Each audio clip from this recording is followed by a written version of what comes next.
Time, the ever-flowing river. Come with us now to a time before man, when the river flows through a newborn world, and giants roam the earth. My friends, my dear viewers, welcome to the Jurassic Week Honest Reviews. That's right, hitting you guys up with a bonus episode, because tonight, I just got home from watching Jurassic World Dominion, opening night. Ladies and gents, this is going to be a tough one. So, what's the plot? 4 years after the events of Jurassic World Fallen Kingdom, dinosaurs are roaming the earth, and let's just say they become a problem. Oh, spoilers, by the way, sorry. They constantly interfere with human activity, and the creation of a new technological dinosaur industry led by Lewis Dodgson. You remember him. I don't know what I'm doing. Dodgson, we've got Dodgson here. Nobody cares. Nice hat. Yeah, that guy. And apparently he's being played by Richard Parker. For reasons. I'm getting off track. Anyways, so it's a corrupt organization, just like the other two organizations previously. We got Vic Hoskins and InGen and Eli Mills and that whole whatever. This is the third time in this trilogy. Last time, too, because this is the last movie. Anyways, they're hunting down Blue's baby and Maisie because she's a clone, remember? So it's up to Owen, Claire, a few newcomers, and some old comers to stop the evil organization. Okay, as dumb as the plot sounds, as bad as the reviews are, as stupid as this movie sounds like it can get, I actually liked it. Yeah. Now, would I call it the greatest movie ever made? No, not in a million years. But was it fun? Yes. Yes, it was fun. It is not the best movie in the franchise. It is not an Oscar-winning movie. It is a fun action film that knows how stupid it is and embraces that fact. Which is exactly what Lost World and Fallen Kingdom both did. So, I don't have a problem with this film's goofy story. I do have a problem, though, with some of the goofy moments of the narrative. But we will get to that in a minute. For now, we'll talk about the characters. Owen Grady is pretty much your typical action hero. He's a mix of what he was in both films. Like, his personalities mixed together and you get the more serious action hero type guy. And it's funny to note that Chris Pratt has been playing this character for 7 years. It's a difficult time. It's a difficult world we live in, isn't it? Bryce Dallas Howard's Claire Dearing plays more of the motherly figure, and she does have one really great horror scene where she's hiding from a dinosaur in the forest. It's in the middle of the second half, or the middle of the second act. So check that out. And she also has a lot. She reminds me of the overprotective mother. Owen's the overprotective father, by the way. And it's clear that she cares for Maisie, in many ways. As for Maisie, you're going to hear a lot of people talking about this, I'm assuming. She acts like Negasonic Teenage Warhead, but a PG-13 version of it. I mean, there's a scene where she flips the bird with both hands. I'm like defiant teenager right here. But, as I said, the cloning thing with Maisie in the last movie, it's back. It is back, and it is not good. There's a spoiler. There's a spoiler part. Be prepared. It's gonna sound really weird, but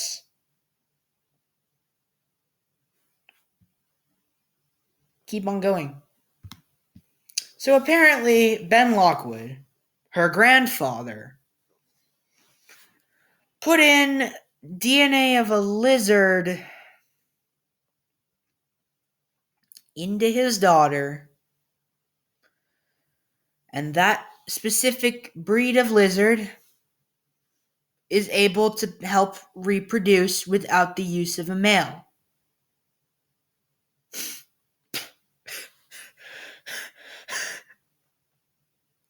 Holy Christ, it is beyond stupid.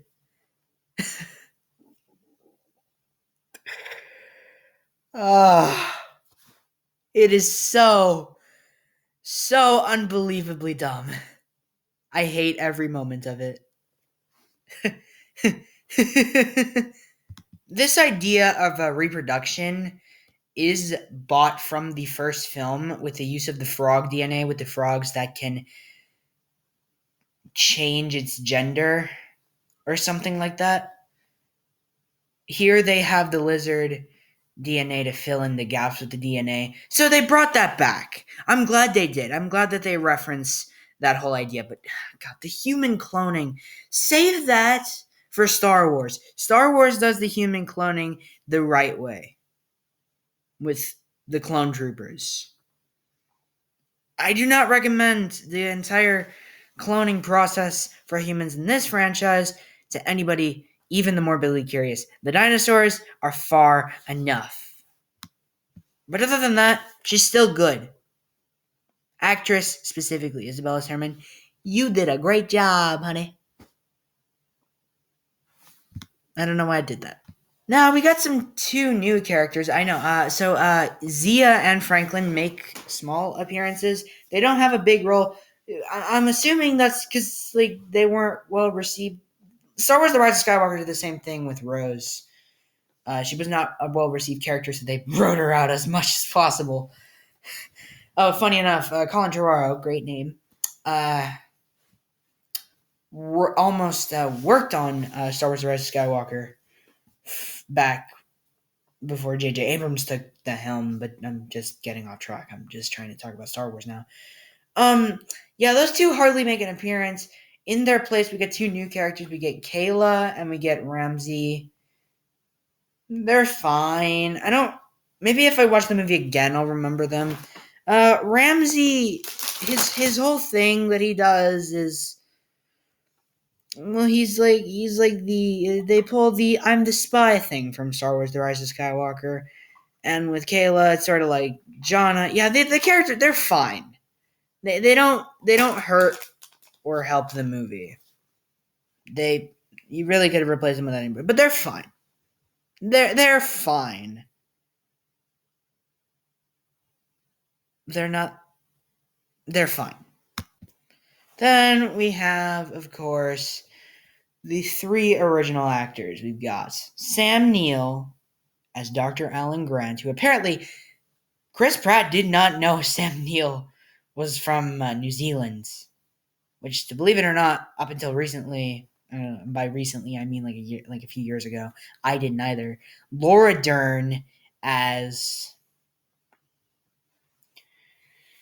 Ellie Sattler, and Jeff Goldblum as Ian Malcolm. Yes! He made an appearance in the last movie, but here, he's back and better than ever! The original characters serve their part, they don't feel shoehorned into the story, and they're really great. Legacy sequels usually do this with the original characters. They are not pointlessly shoved in. They are smartly integrated into the story. Star Wars The Force Awakens did it. Ghostbusters Afterlife did it. Even though that movie was crap, this movie does it too. They don't feel shoehorned in or forced in. They're in the right amount of time. So, yeah, that's really all I have to say about them. Although, notable things. One, Ian Malcolm says a line, and the line is, I used to have a dog that humped my leg so much I had a callus around my shin bone. I'm going to throw that in with random conversation now, officially. So, be aware of that. And Ellie Sattler and Alan Grant, it wipes its butt with what they did in Jurassic Park 3. For one, she divorces her husband. And Sattler and Grant get back together. Thank the maker, because the friend zoning in Jurassic Park 3 is stupid. And it always was. The kids are mentioned, they don't make an appearance. Neither does that Barney reference. Product placement at its finest. They are back together. It is fixed. Now, every angry Jurassic fan who watched Jurassic Park 3 can now rest easy knowing that their story is completely fixed when they get back together. As a matter of fact, a lot of problems from Jurassic Park 3 are fixed in this film. And I'll explain that in a minute. The villains. Lewis Dodgson, I don't need to play the clip again. Well, he has a bigger role. The main drawback I have with him is that he throws temper tantrums. The movie can get very cheesy at times. Like, there's a scene where Kayla, it's the scene in the trailer with the raptor on ice. They're running, and she all of a sudden randomly just goes, ah! It was corny. It was stupid. It took me out of the movie for a second. But back on track. He throws temper tantrums twice. I said if he threw a third temper tantrum, I would have taken another point away from my score. But I didn't. I did not. I did not. He also, spoilers, gets the same treatment that Dennis Nedry did. There is even a callback to the Barbasol can, which I kind of expected, seeing as Dodgson was the one who supplied the Barbasol can to Dennis Nedry in the first movie. And it makes sense that he's killed by Dilophosaurus. Thank you, writers. And we got Henry Wu. I'm going to admit it. I'm a little disappointed he didn't die. He did a lot of bad things. But his redemption was satisfying enough. I still wish he died. B.D. Wong is still good. I just wish he died. He kind of deserved to die. As a matter of fact, the movie kind of tricked you. With the trailers, it made you think that one of the big characters was going to die. I had the suspicion that Alan Grant was going to die. He did not. He doesn't die. Neither does Ian Malcolm. Neither does Ellie Sattler. None of the main characters die. Kind of disappointing. I had hopes that they were going to do a ballsy move, kind of like with Avengers Endgame, kind of like with what they did with Han Solo, and kind of like what they did with Leia and Luke as well in the Star Wars sequel trilogy. Is this just me referencing the Star Wars sequel trilogy now, over a year after I reviewed it? Yes, probably.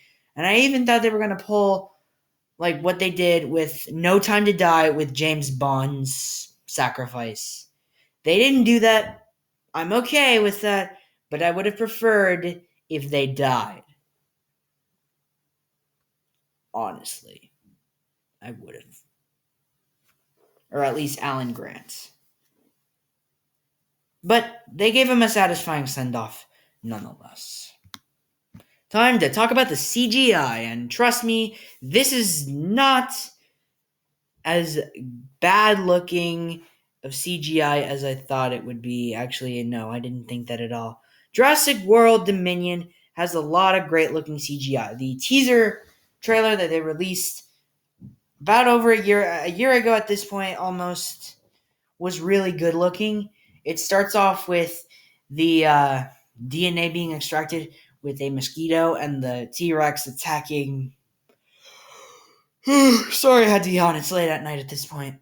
The T-Rex was attacking a movie theater. I thought that was going to be in the movie. It wasn't. I thought it would be the opening. I was wrong. It was just the teaser. But it was a good teaser. It was a good teaser. Anyways, the visual effects were really good looking. The dinosaurs in particular look really great. And it also features a handful of practical effects. Animatronic work was used for sure in this movie. And I'm happy to report that that's the case because there was hardly any animatronic work in the first movie. So these next two movies had to rectify the problem with adding in extra dinosaurs that were made of animatronics. The baby dinosaurs are made of animatronics, but a lot of the dinosaurs are made through CGI. Blue is still made entirely out of CGI. Her baby, whose name is Beta, is made of CGI. Funny enough, Blue was the beta of the Raptor pack in the first movie, so it's a nice little callback to that whole thing. Rexy, the T-Rex, is still made out of CGI. The raptor with feathers and the other dinosaurs with feathers is made out of CGI. The big dinosaur at the end, the largest carnivorous dinosaur on the planet, I forget the name. It's escaping me. It was a very long and very complicated name. When I watch the movie again, eventually, I'm going to watch the movie again. Of course, I want to watch the movie again. It's better. It's also made out of CGI. All the CGI dinosaurs in this movie look great. And ILM really knows what they're doing. The music was done by Michael Giacchino. Again, he delivered another one of the great scores by him. So a lot of pieces of the original film are put in there. We have some of the Jurassic World music remixed in there. And overall, he gave us some satisfying music throughout the franchise. All right. Horror and action. It's a lot more action-packed here. Fallen Kingdom took the horror approach. This film, and then the first one took the action approach. This film kind of blends the two together. There's a mix of horror and there's a mix of action. There's a lot of action. You see a lot of the action in the trailer. I mean, the scene with Owen acting like a cowboy and rounding up a Parasaurolophus. It's cool. The real standout action scenes here is the scene in with on the motorcycle with those they were a type of raptors, but like they have like a sensor used by some woman dressed in white whose name is escaping me that targets them. And oh yeah, Barry from the first movie makes an appearance. I never mentioned him in that review. I completely forgot. He's played by Omar Sy. He's fun to watch, and he is actually one of the few characters I liked in Jurassic World 1. And he's back here. Briefly, but he's back. But the motorcycle scene was really good. The scene with the plane was really good. I had just watched a great action movie with planes, and that was Top Gun Maverick, obviously. But here we have a really good action scene with the plane. The horror scene with Claire and that other dinosaur with the one with the feathers was really good, and the scene with the feathered raptor on the ice was also really good, minus that one screaming moments. And the scene with one of the crawling dinosaur, the name escapes me, but I have it as an action figure. One day I'll get it and I'll show it to you, hopefully. But there were two of them, and then the final action scene, usually the final action scene always grips me. The T-Rex and that weird raptor thing versus the biggest carnivore on the planet. I'm just going to call it that. It's not another hybrid dinosaur. Thank the Lord, Scratch. It's a lot better than, it's essentially the Jurassic World climax beefed up. The T-Rex walks, yes, you've probably seen this all over the internet at this point. The T-Rex walks into a circle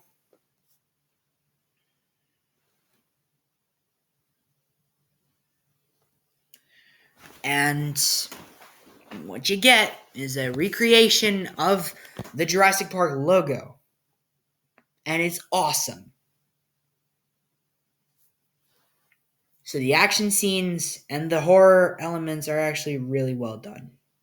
And there's even a nod to the first film as well, with Ian Malcolm wailing around this. And if you guys were dissatisfied with Jurassic Park 3, the way it handled the T-Rex fighting the Spinosaurus, this movie gives us what we should have gotten with that. The bigger, more fierce, the fiercer dinosaur at the point, the T-Rex challenges it. The fierce dinosaur beats it. The T-Rex runs away. It comes back later to fight. That is what Jurassic Park 3 should have done, but instead, we got that whole scene where the Spinosaurus just kills off the T-Rex. I can't bring it up again. Point is, it gives us a fan servicey thing. So yeah, it's not great, but it's pretty good. I wouldn't say, yes, I repeat myself, I would not say it is the best of the franchise, but it is better than the first Jurassic World and especially Jurassic Park 3. But I'd put it just behind Lost World and Fallen Kingdom and definitely leagues below Jurassic Park, the first movie. So, with that, I give it a solid 8 out of 10. It was a satisfying enough conclusion, and pretty much it's the popcorn movie of the summer that you need to see. Check it out. Just go watch it. Go watch the movie. You're going to have a good time. Just watch it with a friend. Well, thus concludes your tranquil journey through the world of Jurassic Park. It wasn't really tranquil. We had a few downs, a lot of ups, a few downs. If you guys want to see something similar like this for another movie, please feel free to let me know. If not, then that's okay. Thank you so much for tuning in to this wonderful week of dinosaur movie reviews. Hopefully, I'll bring this back sometime next year. With that said, thank you so much for watching, and I'll catch all of you guys very soon. Take care. Goodbye.